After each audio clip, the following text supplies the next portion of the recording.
First off, if the Chinese government cannot shut down crypto completely, I guarantee you that in this country, Elizabeth Warren's not going to be able to do it, and neither is Gary Gensler. The real question is not whether or not the digital asset space is going to continue to blossom and grow. It is.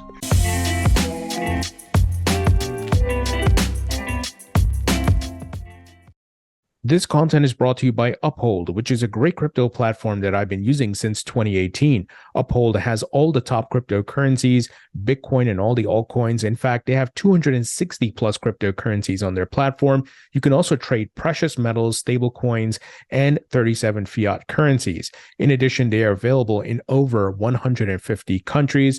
And this platform is fully reserved. They do audits, so you can trust that your funds are safe, no commingling, no lending out your funds. If you'd like to learn more about Uphold, please visit the link in the description. Welcome to the Thinking Crypto podcast, your home for cryptocurrency news and interviews. With me today is Congressman Tom Emmer, who's the Majority Whip of the United States House of Representatives. Congressman Emmer, welcome back. Good to be with you, Tony. Congressman Emmer, lots to talk about. Certainly, I would like to start with the breaking news of the day, and that is the DOJ, the CFTC, and some other agencies charging Binance and the CEO, CZ. What are your thoughts? Is this a bit of the cleaning up of the crypto industry where needed? There are good actors and bad actors, of course. Well, I don't understand in detail yet. Obviously, this is just breaking today, and I haven't had a chance to go through the line and verse. But what I've gathered so far is this is exactly what the administrative side of our government should be doing, the oversight side, which is apparently Binance was not following the Know Your Customer rules that require them to know who they're doing business with, and it helps us keep bad actors out of the system.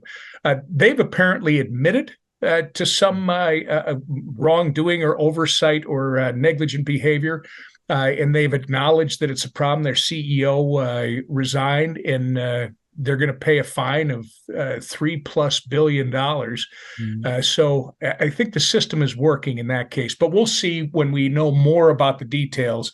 It just looks as though the leadership at Binance has acknowledged that they had a problem in enforcing Know Your Customer rules and regulations, and that you can't have.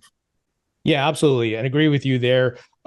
There are bad actors and good actors in every market, and the things that are not aligning with our laws need to be handled.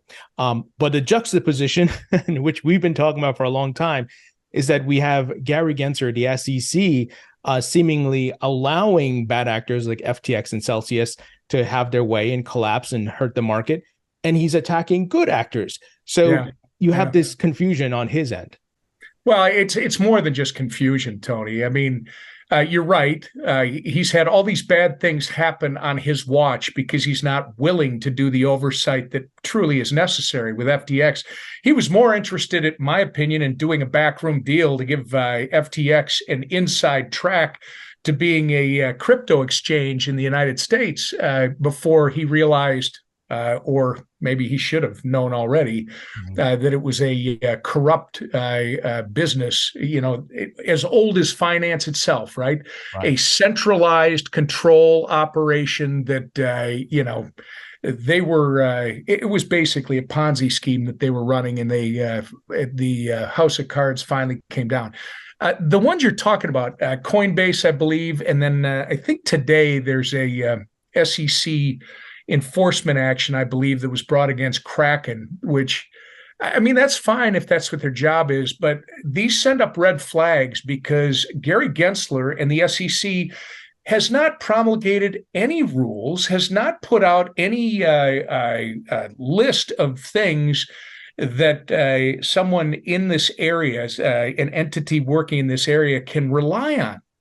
Instead, they seem to be regulating through enforcement. And so today's action is a little concerning, and I think we're going to have to learn more about it. Yeah, for sure. Now, recently, you proposed an amendment which prohibits the SEC from using taxpayer-funded resources to pursue enforcement actions against the crypto industry. Tell us about that, and what are the next steps there? Well, again, regulation by enforcement is a practice that is all too common with this administration, and this is particularly the case with this SEC chair, Gary Gensler. Across all factions of the financial services industry, Tony, and especially the new and novel digital assets industry, Chair Gensler has actually weaponized the SEC's enforcement authorities to carry out a political agenda, in my opinion, to the detriment of our great capital markets. And I offered an amendment to the Financial Services and General Government Appropriations Bill, they call it FSGG, that would prohibit the SEC from carrying out an enforcement action related to a crypto asset transaction until Congress passes legislation that actually authorizes the agency with regulatory and enforcement jurisdiction. And we had to do this because under Gary Gensler's leadership, the SEC, you and I were starting to touch on it, has pursued dozens of enforcement actions against the digital asset industry, despite never finalizing a single rule or regulation for the industry to follow. And Chair Gensler refuses to provide the marketplace with clear criteria for digital assets he would consider to be a security, which is why the Kraken situation and Coinbase actually raised some red flags. How can this industry comply if there are no clear rules or guidelines to follow? Right. When it came to the amendment, it sent an important signal that Congress is going to hold unelected bureaucrats accountable. SEC Chair Gensler cannot continue to abuse the powers of his agency to fulfill a political agenda of driving the whole digital asset industry offshore, Tony.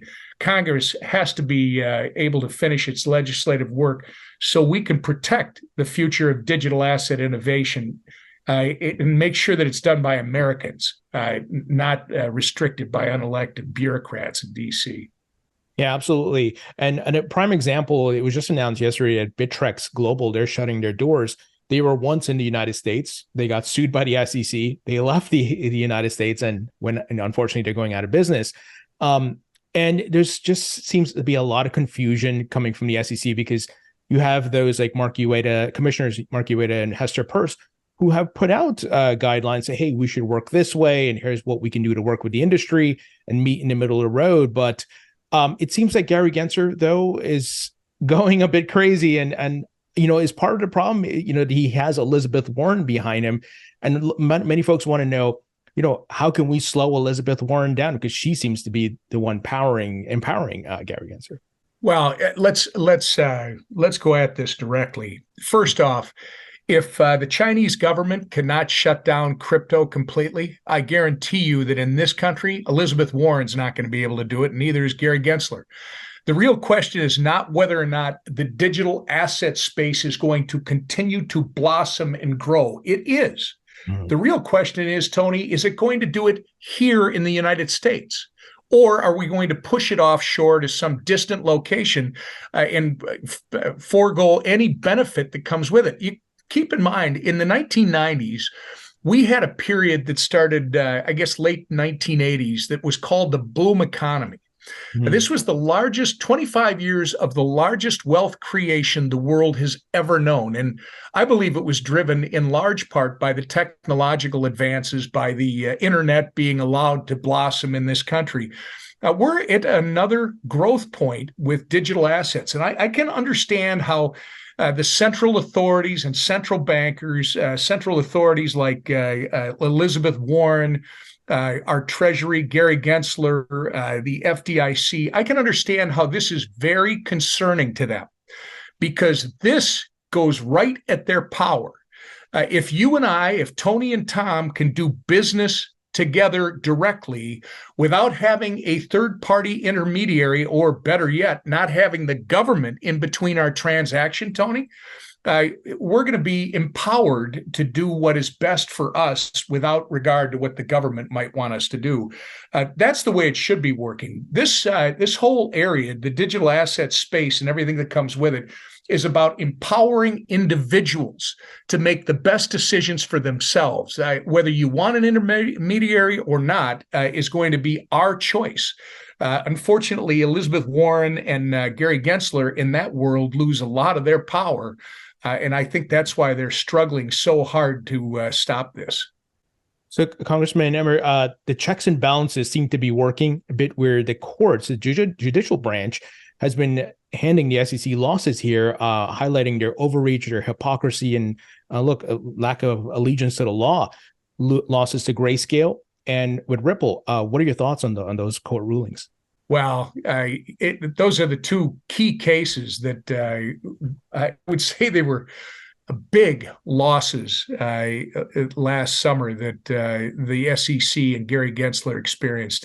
Ripple, as you know, the Southern District of New York declared that XRP is not in and of itself a security. And Grayscale, the DC Court of Appeals sided with Grayscale on the SEC's regulatory and intellectual hypocrisy in approving Bitcoin futures ETFs, but not Bitcoin spot ETFs, which the two are related. So why you would approve one and not the other is just intellectually inconsistent.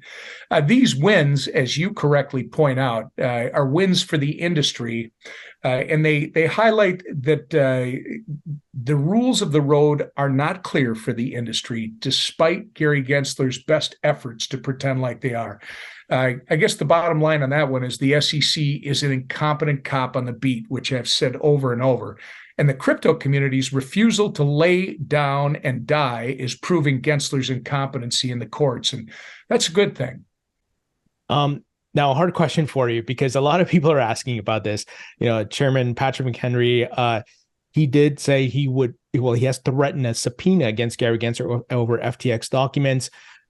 Do you have any idea when that subpoena is coming, and how can we rally the rest of the House and folks to push the two crypto bills through the House?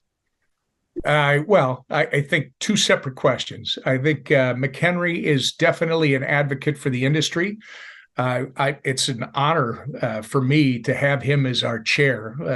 Keep in mind, I had Maxine Waters for the last 4 years, and she was doing nothing to help us advance this industry. Patrick McHenry is a breath of fresh air.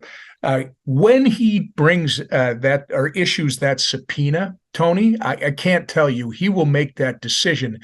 But it is really important because Gary Gensler has told us that he had no knowledge and he wasn't involved. We already know that as early as March of 2021, he was actively working. He and his staff were working with Sam Bankman. I keep wanting to call him fraud, so I apologize. But Sam Bankman-Fried, they were working with him already in meetings at the SEC. And I do think it's going to be important for us to see exactly what the SEC was doing and what they knew. And I think that's documented in the records that Patrick McHenry will pursue. The second part of the question is, how do we move these bills, these crypto bills through the Congress?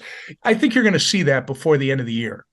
I think one or more of them will get to the House floor, and they will pass the House floor, is my prediction, especially the bill that we passed out of the subcommittee on prohibiting a central bank digital currency. There's a lot of Republican support for it, and there's even Democrat support for stopping our federal government from creating what is essentially a Chinese-styled surveillance tool called a central bank digital currency. So I think you'll see that. You may see some market structure legislation come across the floor, and I still haven't ruled out what might happen with some of the stablecoin legislation that has been offered and is in committee. Well, Congressman Emmer, that's great news. Fingers crossed. I'm hoping everything gets through because it's much needed. The innovators and entrepreneurs, they need that clarity. And we're just seeing even China is completely surprised by this. Hong Kong is under the control of China. They're opening up their doors, financing, regulations, whatever you need. It's happening there in this global competition. Yeah, and by the way, that's one of those false positives to me. And I could be wrong about this, but China is very calculating, and I mean they don't like crypto, they don't like digital assets because of the decentralization aspect of it. They want a centralized operation that they control, and that's why their digital yuan is a surveillance tool. because they can literally keep track of what their citizens are buying and, frankly, track them as to where they're going at the same time. That won't fly in this country. And I just think that the Chinese have figured out they need that innovation in China because they see the opportunity for economic growth that comes with it. So they're making this, making it look like they're opening up. I don't really trust that, knowing the recent history with the Chinese. But I do trust the fact that this is an incredibly lucrative area for any country that creates the environment that people can take chances, create, and learn and grow. And I just think the best place for that is this country. But we've got some bureaucrats like Gensler and some elected officials like Elizabeth Warren et al. That seem hell-bent on trying to stop us from doing it. But they won't be able to do it. In the long run, Tony, this country will be the place, I believe, for digital asset development. What do you think about Congressman Warren Davidson's SEC Restructuring Act, where it would remove that chair role and have a different structure where it will be less politicized and maybe more efficient? Any thoughts on that? Well, first off, I love Warren Davidson. He's one of these guys that people should never underestimate. He's brilliant. And he's looking at this because the SEC has become a political agency, right? That is, under the guise of independence, the agency carries out a radical partisan agenda. That's what they're doing. And full disclosure, I'm going to join Congressman Davidson to co-lead what I think is a great bill, the SEC Stabilization Act, to restructure the SEC and, in essence, fire Gary Gensler. The bill, in more detail, would remove Gary Gensler and restructure the SEC's current 5-person commission into a 6-person commission, split equally Republican and Democrat, so the rulemaking, enforcement, and investigation authority lies with a fully bipartisan group of commissioners, hopefully ensuring the SEC is no longer being run at the whim of one man's political agenda. And I guess I would conclude by saying I love what Warren's doing. Because he's doing it for the right reasons. And our great capital markets, Tony, should not be politicized. Yeah, absolutely. With regards to your amendment, and I apologize, I forgot to ask you this follow-up question. When is that slated to be voted on, and how can folks support you and the rest of the House Financial Services on that? Well, it was voted on and it passed.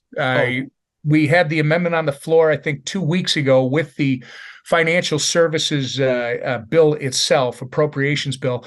Now, the bill wasn't ultimately voted on because of time constraints, but I don't know that matters, because when we come back after the Thanksgiving break, the Financial Services appropriations bill is one of 12 that we have. All 12 have been on the floor now. All 12 have not passed off the floor. But as I understand it, that doesn't matter because they are now all ready for conferencing with the Senate. So for people who are watching this, you're interested in making sure that becomes law. As the House Conference Committee works with the Senate conferees, this is a policy that we're going to have to make sure our guys are protecting. And anybody who now starts to follow the conference process when we get back, on this bill in particular, the Financial Services Appropriations Bill, keep in mind that this restriction of taxpayer funds being used by Gary Gensler is in that bill. And just make sure that senators that work for you and representatives that work for you are well aware that that's something that needs to be put into law. Yeah, they're going to protect that. Absolutely. Now, recently, there was a bipartisan letter sent to the Biden administration requesting them to utilize open blockchain ledger to assess the footprint of Hamas digital asset fundraising campaign. And we know there was some misinformation peddled by Senator Elizabeth Warren and Wall Street Journal. Tell us about that bipartisan letter and the goal of it. Yeah, no, look, digital assets are built on transparent blockchains. I don't care what Elizabeth Warren wants everybody to believe, or Gary Gensler, or some of these other I think, intentional, but at the very least, they're ignorant bureaucrats. Digital assets are built on transparent blockchains, and our government should be easily able to follow the money. So Congress doesn't have to rely on questionable reporting. You're right. Last week, I, along with Chairman McHenry, Congressman Hill, and Congressman Torres, Richie Torres from New York, sent a bipartisan letter to the White House and to the Treasury Department inquiring into the size, scope, and duration of Hamas's crypto fundraising efforts. We did this because, given the conflicting reports that are out there quantifying the values in digital assets obtained by Hamas, I think it's important that Congress has the most accurate assessment of terrorist financing efforts with digital assets before we take any congressional action. Again, people like Gensler and Elizabeth Warren, Janet Yellen, people in the White House, they would like to use this as an excuse to jump in and start regulating and suppressing. I think it's better that we get the accurate information first. And that's why we asked the White House and the Treasury to utilize the open blockchain ledger to assess the footprint of Hamas's digital asset fundraising campaign. Again, Congress has to better understand the United States' available tools and capabilities to target bad actors on blockchain and to support legitimate digital asset use and innovation. This is dangerous because, much like FTX, which was an awful outfit, Hamas is well beyond awful. They are evil. So these are easy targets for the bureaucrats to say, look, these two experiences, we have really got to crack down on digital assets. And my response is no. You need to go onto the public blockchain. You need to figure out exactly what the footprint is. And Congress has to get that information, and then we can make decisions. Now, I want to get your thoughts on Wall Street, BlackRock, Fidelity, a lot of big names entering the crypto market. Many are in the race for a Bitcoin spot ETF. Do you see the tide changing? You know, the industry had a lot of crypto startups, but now the TradFi folks are here, and that could be a good thing, you know, in helping to establish the market, building out further services, trusted brands that people are familiar with. You know, it could help bring them into more financial inclusivity, learning about crypto, investing, and things like that. Well, empowering people at the end of the day.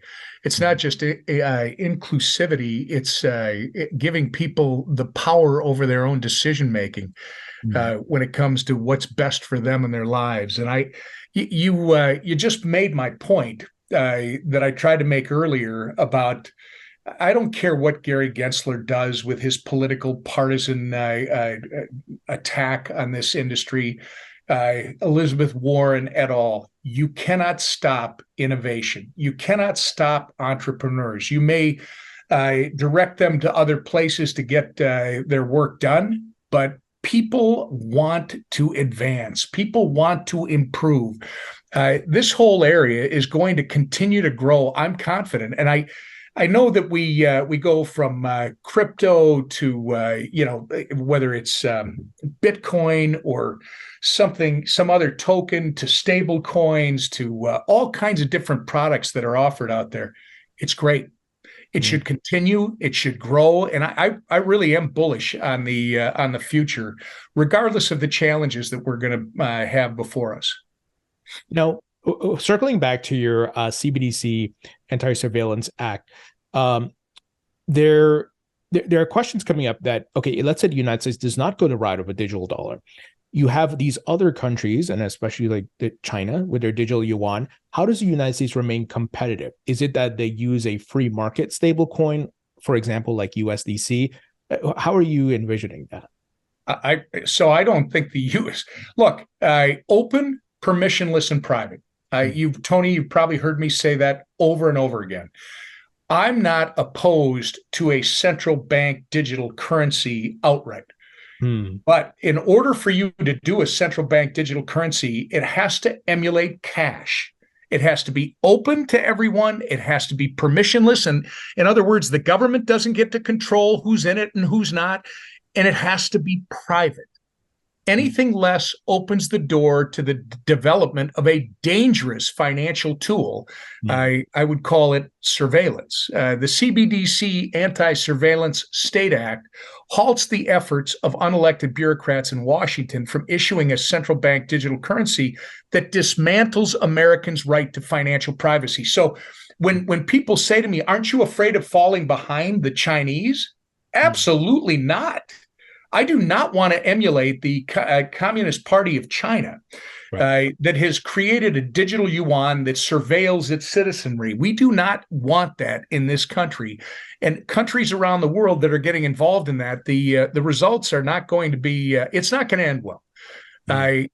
We've already seen examples of governments weaponizing their financial systems against their citizens. In China, again, the Communist Party is using the CBDC to track the spending habits of its citizens.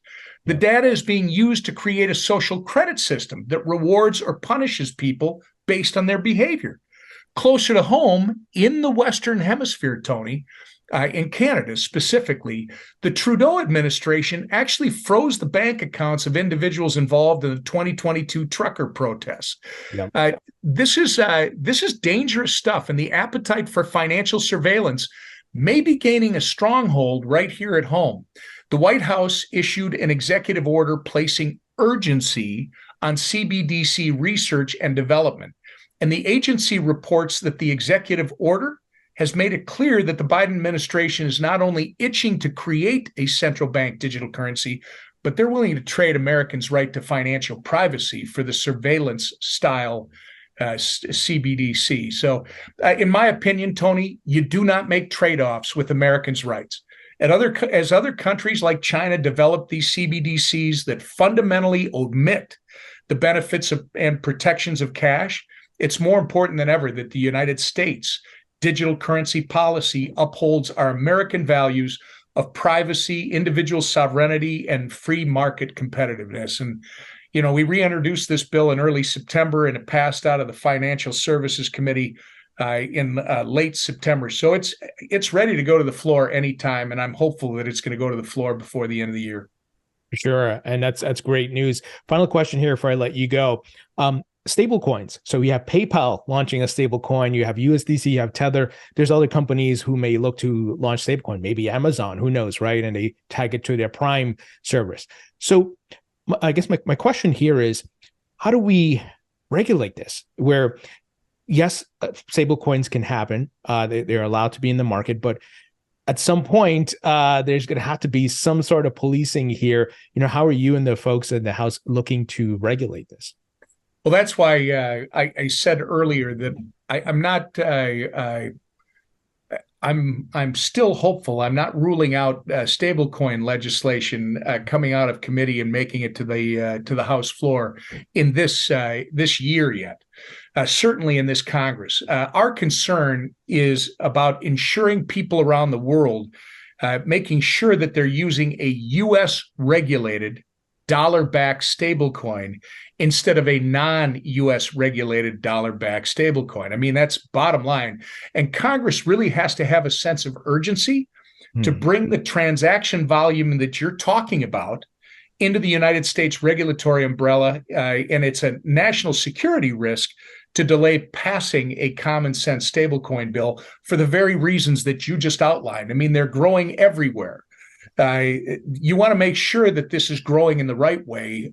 Make sure that it falls under our umbrella as opposed to being unregulated somewhere else. And make sure that it's backed by the world's reserve currency, the U.S. dollar.